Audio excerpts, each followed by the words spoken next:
Hello, welcome to this weekly conversation and guided practice. My name is Adelene Cheong. Hi everyone, Natasha, Joe. Hi, thanks for joining. And today I'd like to share with you this one of the most important pose in yoga, which is Savasana. Savasana is a pose that you may have heard of, experienced, practiced in almost every yoga class across all traditions and styles. And what is it about? And what is Shavasana? Actually, what happens during Shavasana? It's a mystery for some, and the experience of Shavasana, where and how do we qualify it? Shavasana in itself, as a pose, it's a restorative practice. It's a practice for rest, active rest.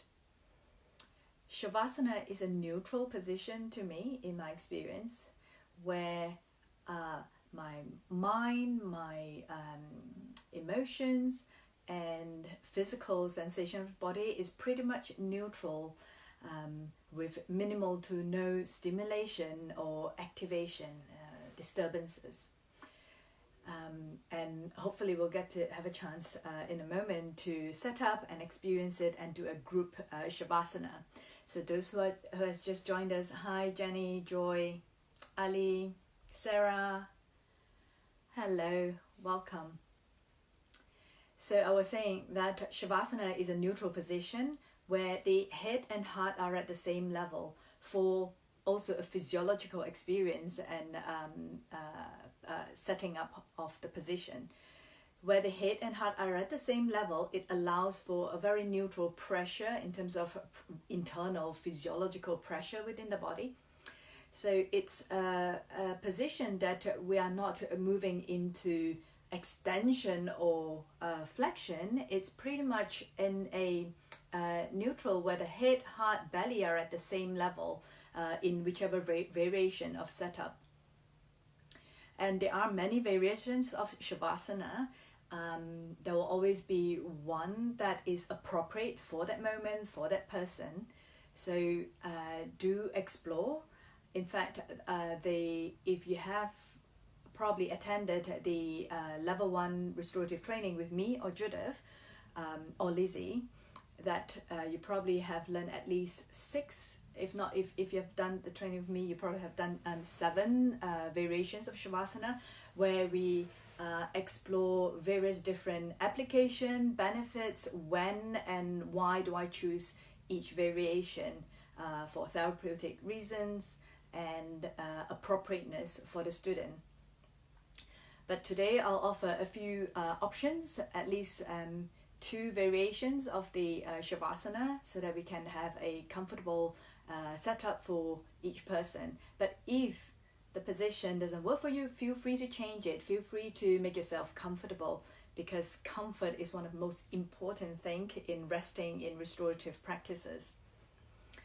So I encourage you to also, as you join or as and when you are listening, do type in your questions if you have any questions about Shavasana or your experience of Shavasana and what has worked and what doesn't quite work for you, and see if there's something that we could share and find some solution, at least for today's practice for you. Hi, hello, for those of you who are just joining us. We're just talking about Shavasana as a key pose for today's conversation, and also key pose in almost every class that we attend, especially at the end of the class. Whichever style that we practice, we honor and practice Shavasana, which is a moment where we move into introversion, when we move into neutrality and settling at every aspect of our being. Now, Shavasana, yes, there are stages of Shavasana. Yes, it is for relaxation, physical relaxation, emotional, mental relaxation.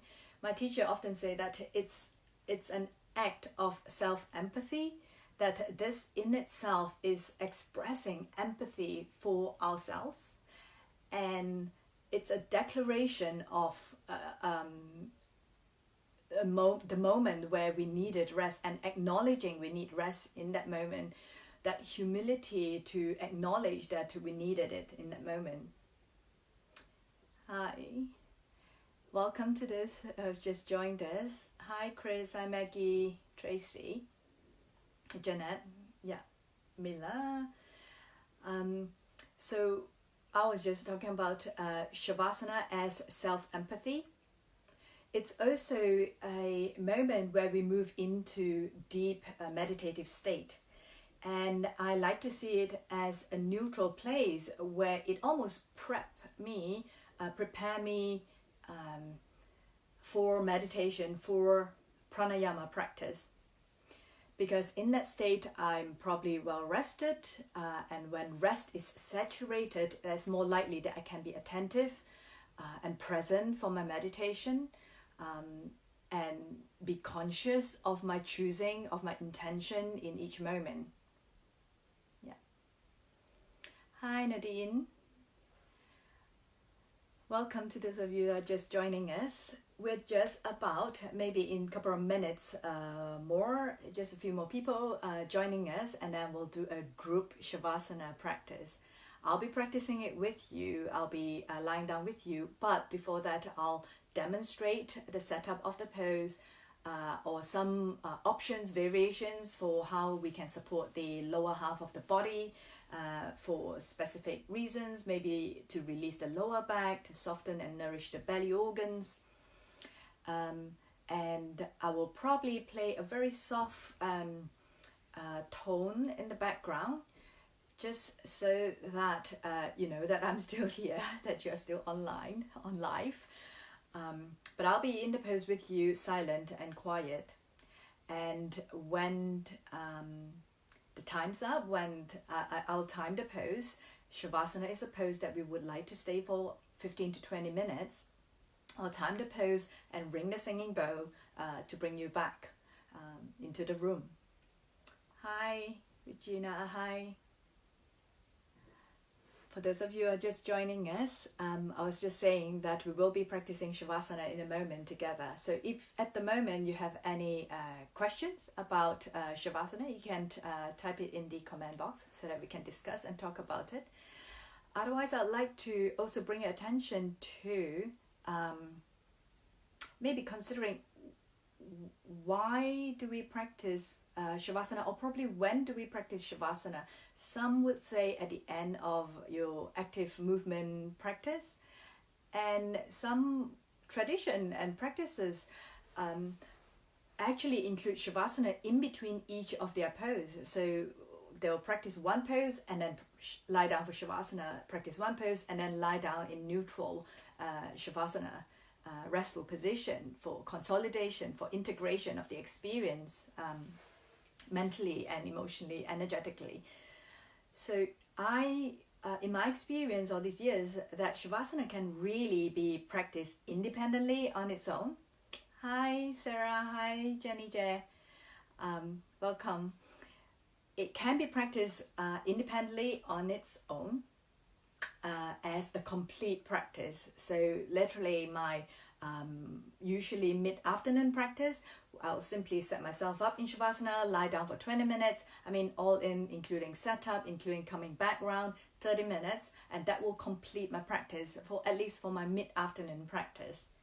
And of course, it can be as part of your movement practice. So at the end of your movement practice, if it's appropriate for you to extend a little bit of time for you to lie down, even if that means that I have to change the ratio of how much I do my active movement practice and give priority and respect to rest, then I would often honor my 20 minutes, 25 minutes of lying down for Shavasana. So Pacha was saying that I love that Shavasana between poses. Yes, yes, how beautiful that is. And combine body scan with Shavasana, Vinya was asking. So body scan is helpful, especially introduced in Yoga Nidra practice also to rotate consciousness. It is helpful for, in that moment, for you, the practitioner, or your students if you're teaching, to bring your focus to specific parts of your body. That's one reason, so that the mind is less scattered or scanning around and jumping around with thoughts and images or memories, experiences. So it does allow somewhat a focus for us to be present and be with our moment-to-moment experience, which can be helpful. And it's also a technique, body scan is also a technique to bring the whole of our body into full awareness, consciousness at a cellular level, so that we are waking up the innate consciousness of the body, not so much of this thinking mind kind of consciousness, but more so conscious of and also consciously awakening every part of the body to receive rest, to be in that neutral state for quiescence and stillness. If that answers your question for body scan. And of course, it does sequentially bring your attention to different parts of the body to notice parts of your body that might be still holding and tightening, restricting, to consciously release and let go if it's helpful. And Francis was saying body scans quite useful for beginners, and I would say beginners to stillness practice, beginners to quiet practice, just because there might be practitioners or probably other programs that we have engaged in, which we can be very experienced in other modalities, but might not be so familiar with the experience and taste of quiescence and rest and stillness. So just noticing that if for someone who is less familiar or less comfortable with quiescence and stillness and reduced to new stimulation or entertainment, for that matter, entertainment in terms of words, in terms of music, can be helpful to have some guidance. So it's like a little bit of a guide rope for students to be able to navigate and stay present with this moment of rest, this moment of experience. Yeah, thank you, Francis, for saying that. Prevent. So Sarah was asking, how should I prevent myself to fall asleep when practicing Shavasana? You can't.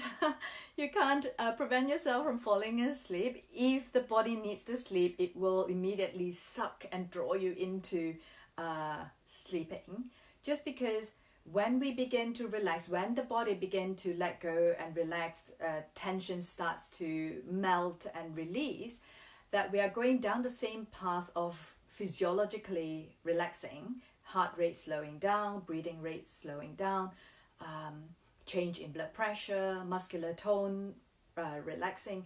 As we move down the path of relaxation, if there is a sleep deprivation or sleep debt, or if the quality of sleep has been disturbed the night before or recently, it might immediately draw you into fulfilling that depth to fulfill that need for sleep. Yeah. So in that instance, I would say pay attention to the quantity and quality of your sleep as much as your rest practice. And yes, when we practice restorative yoga, it does improve the quality of sleep. So I would keep doing practicing my restorative practice, and then notice the quality of my sleep, notice how restful, restless has my sleep been over a period of time, and keep practicing restorative despite falling asleep. that's fine. Allow your body to sleep and keep going back and forth. So it's a little bit like a chicken and egg thing. So we'll have to do both of practicing your rest, sleeping enough in terms of quality, quantity, and then practicing restorative to improve the quality of both sleep and rest. Yeah. What scan exactly? Thank you. Yeah, thank you for the love. Thank you for the thumbs up. If there's something that resonate with you, if that's that you share the same experience as well. Hello, Freya, Mag. Yeah, welcome to those of you who are just joining us. We're just talking about Shavasana and the neutrality of this pose, as in the energetic neutrality, physical, physiological neutrality of the pose. Now, I mentioned already earlier, and I'll repeat this again so that in a moment we can set ourselves up accordingly, that Shavasana is where the head and heart are at the same level. I learned this from my teacher and experienced it firsthand myself, how different it can be if in another restorative position or in an inversion where the head is lower than heart. It's quite a different energetic experience. And therefore pay attention to how you support your head, and of course then the rest of your body needs to be comfortable also.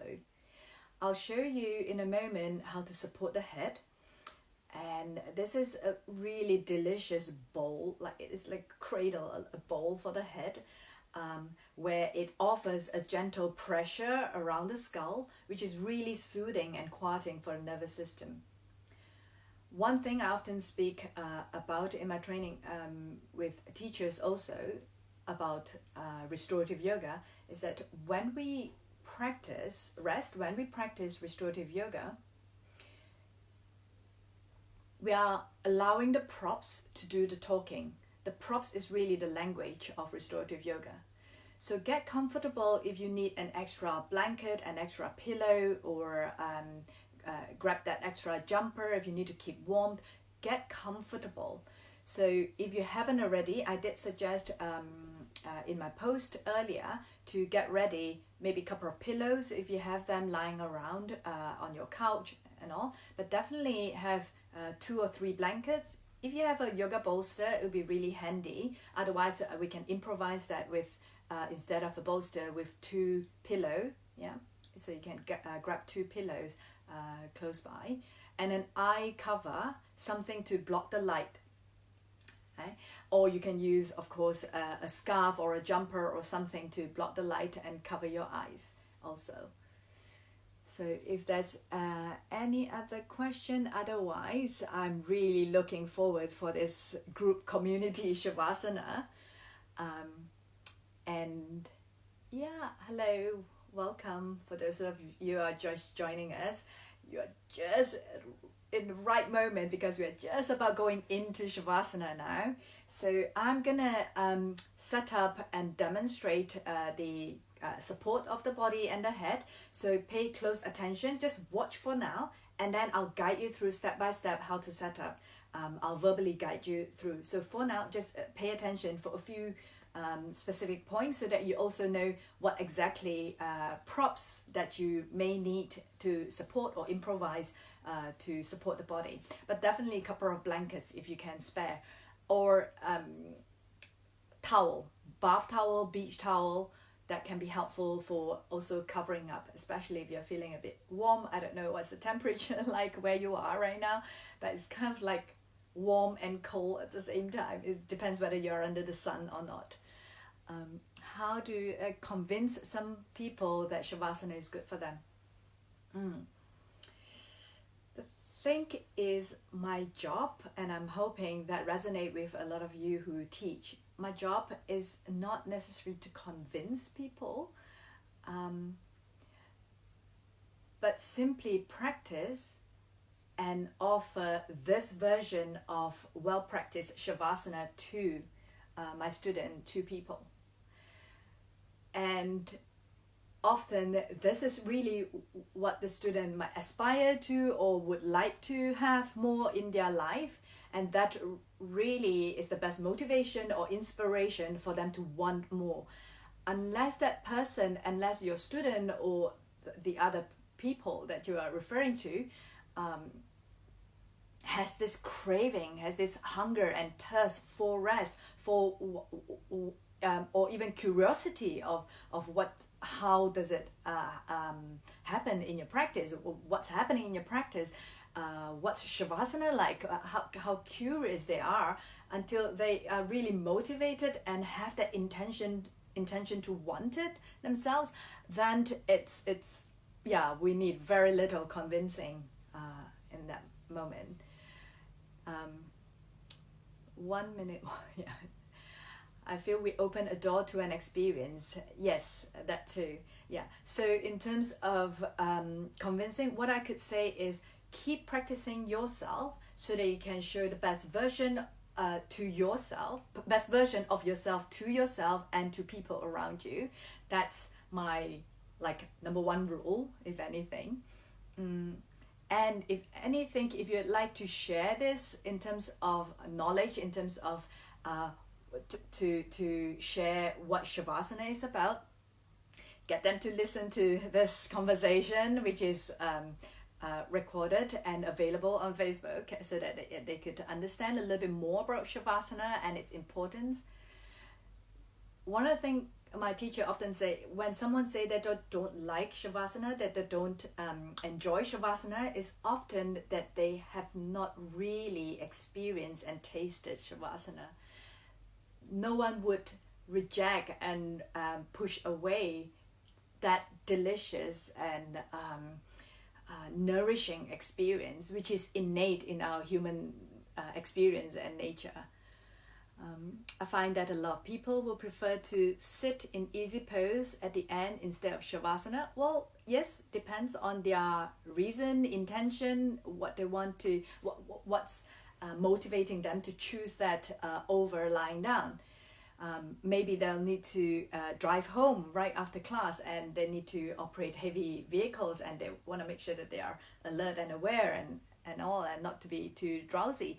Or for any other reason, that sometimes for someone lying down in Shavasana, it could simply be the variation of Shavasana that is appropriate for them. In a moment when I show, I'll show also that lying in Shavasana with your arms and legs kind of open, supported out to the side, is an act of courage. Our front visceral column is exposed and open, and our eyes are closed.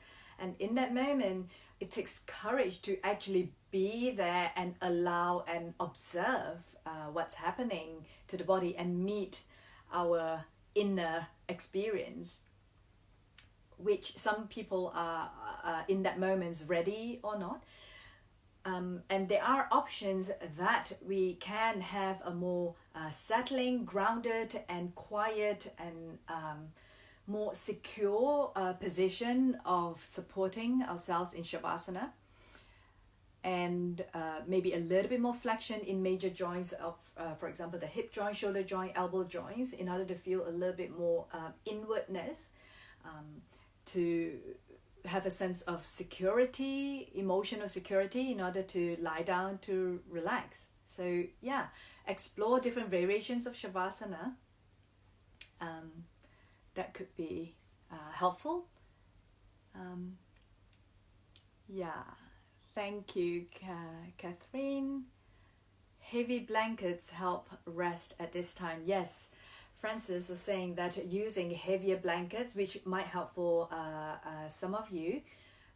In fact, they do sell these blankets now, which are like weighted blanket for sleep, which is very soothing for the nervous system. Basically, compression and weight on the body felt by your physical, literally observed by your skin, the change in pressure on your body feels like someone's hugging you. And when you're being hugged, it feels comforted, it feels secure and safe, that you could let go and drop into your rest and relaxation. So I have lots to talk about Shavasana. In fact, I want to share with you that I'll be actually sharing a whole chapter of all the 7 variations of Shavasana in a 3-part course starting 27th of April. And we'll go through all 7 variations of Shavasana. I have lots to say about it, and we'll go through all 7 variations to practice as much as discuss about it. So if you are interested, do join me. I'll put the link at the end of this conversation so that you could read about it and decide if you'd like to join me over 3 weeks, 3 Monday, where we explore Shavasana together, so that you can have an appropriate variation that works for you in that moment. Yeah. And also for your students, of course. Yeah.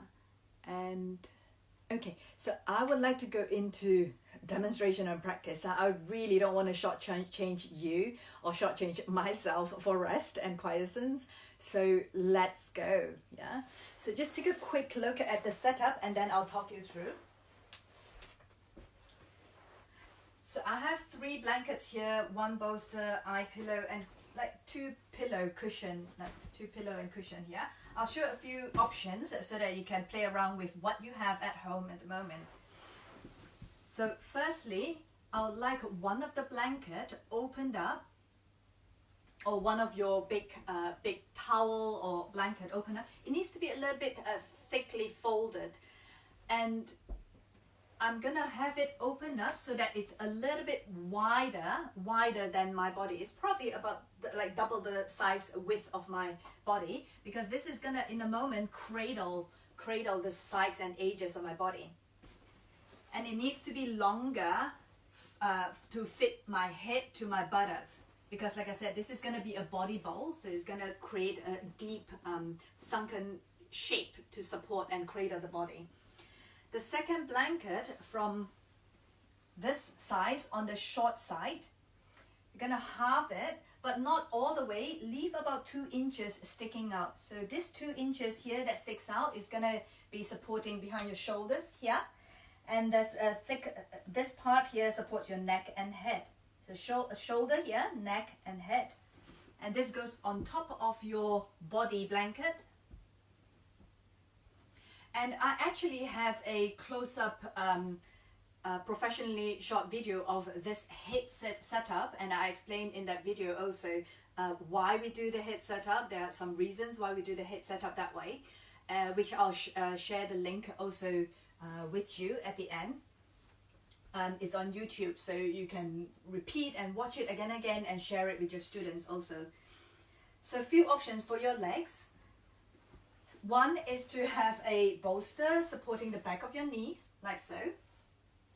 And if you have another blanket, you could make a roll with the blanket to float your heels. Yeah. So that is one option for the legs, which is a pretty neutral position.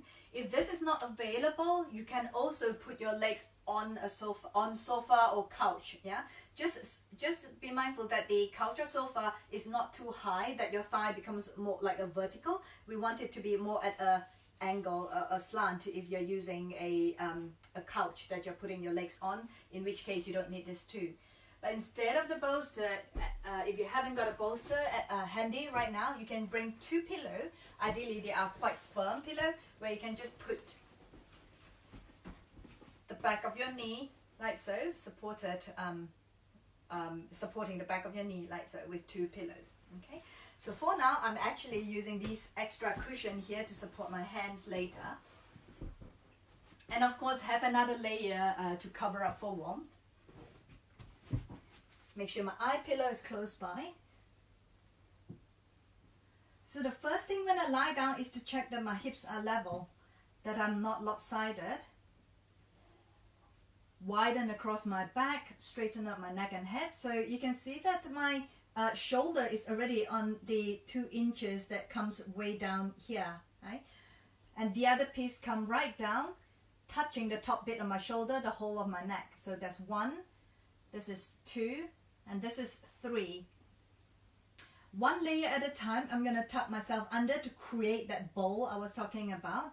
So pick up the first layer turn the edges of the blanket away from your face, under. So instead of turning the edges towards your face like so, you want to turn it away from your face and push it in and under. Push it in fact down towards your shoulders, around the neck, around the head. Then the second layer, exactly the same direction. You tuck the top two corners of the blanket under and push the 2 inches behind the shoulders in. And the third layer is this layer that I'm lying on. Same direction, you roll the edges under. So the opposite is this. So not like this. Rather, we want to roll it under like this. And have it around the pelvis, buttocks. Push it into either side of your hips, sides of your ribs. Basically making a mole around my back body. Use up all the blanket I have, so that I make a full body bow. So right now you can see that no one part of my body has a localized pressure point on the hard surface, on the floor. So everything is kind of cradle mold and supported from behind. And of course your eye pillow goes on. Now I mentioned earlier, if taking the arms out to the side doesn't work for your shoulders, or it feels quite exposed, vulnerable in this position, you can have a pillow in front of you on your chest or your belly, and just simply have your arms here. Or you can just put something heavy, a pillow or a heavy blanket here, when your arms are out to the side. Otherwise, you can simply put 2 pillows on either side, pull up your blanket cover, eye pillow on, and have the 2 cushions on either side supporting your hands and your wrist, armpit space open. This flexion in the elbow is really helpful to release the shoulder for the humerus, to release from the shoulder joint. So that's really the shape. So you can see how it looks like roughly, or you may opt to have your legs on a sofa or a couch. Right? To come out, you bend your knees, roll over to your side to support yourself up. So that's really it. Okay, so let's go. I'll guide you through the setup, and then I'll play a very soft tune in the background, so that you know that you're still online. And then I will bring you back with a singing bowl when we finish at the end. Okay. So if you would like to set yourself up now, I'll move a little bit out of the way of the camera so you could see behind me. So we have a blanket opened up. Make sure it's wide enough, wider than double the size width of your body. And then we have the head blanket.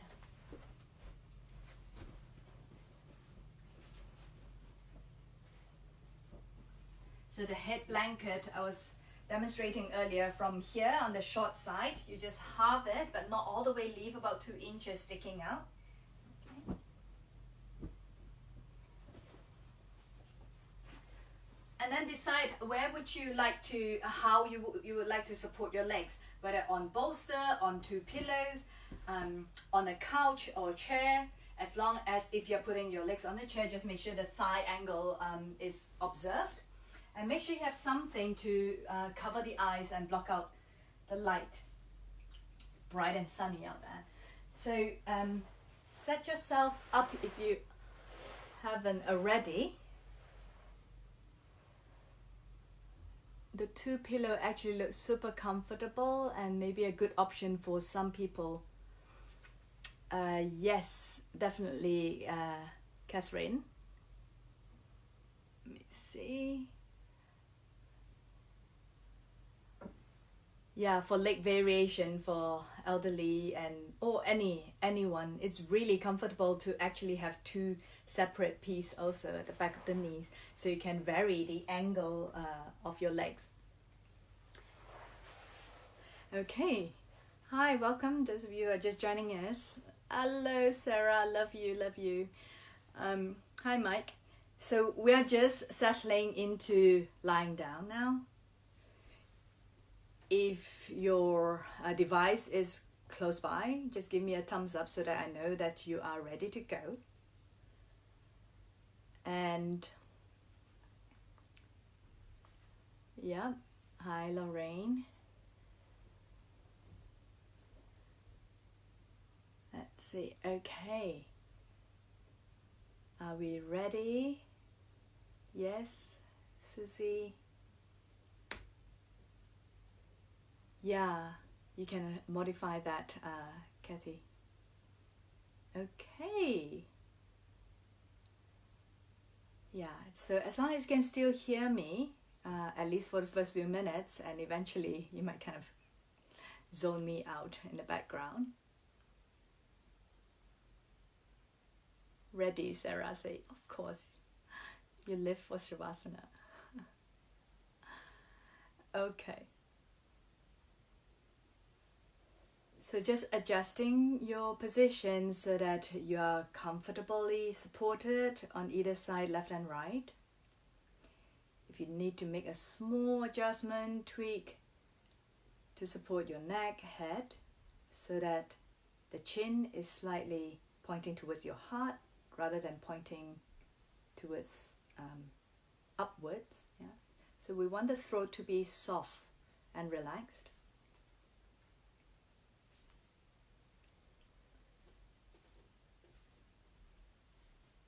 And as you cradle your head, tucking the edges of the blanket on either side of your neck around the head, one layer at a time, which makes it firm and tight and snug,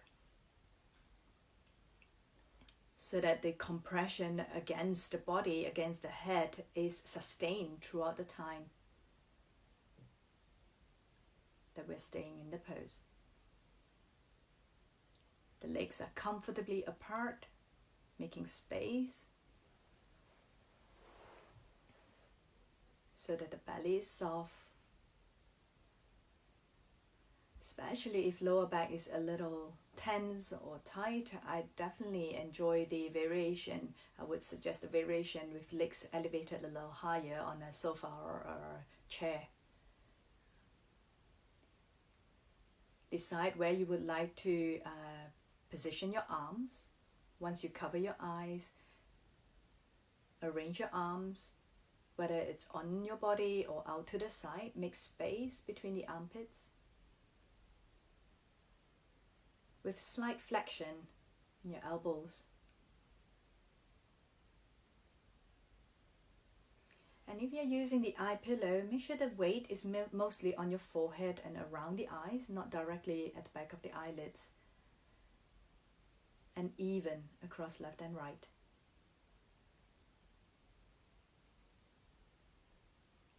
Pull up your blanket cover and take a moment to observe that you have carefully set up this position for yourself as a gesture of self-care, as a gesture of self-preservation, self-respect, that you're respecting life itself.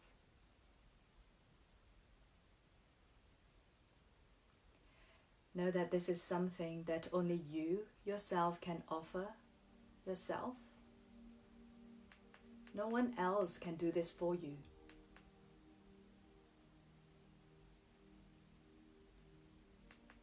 So appreciate this moment, this intention, your commitment for being here to join in this live Savasana group practice.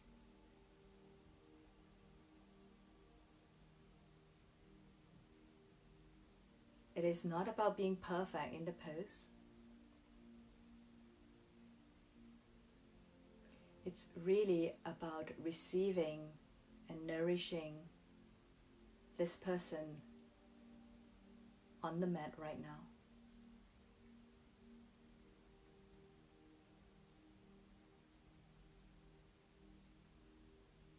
So simply one breath at a time. Notice your body receiving the pose.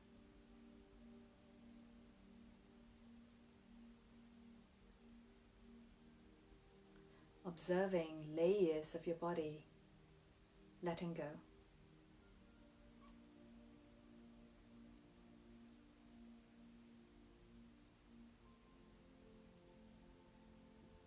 Savasana.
just taking your time to notice your breath as you invite yourself back.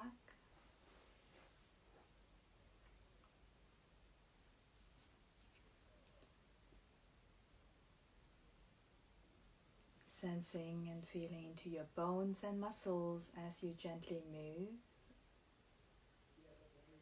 Deepen your breath with knees bent. Roll over to your side and enjoy, take some time on your side, enjoy the slowness of transitioning from the state of rest into your day.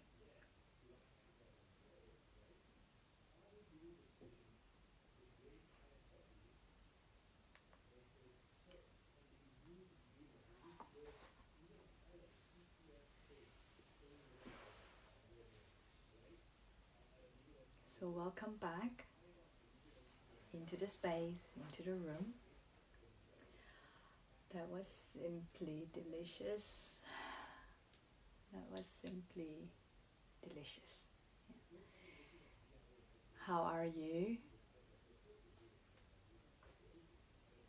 Yes, Stephanie, Julie, Katie.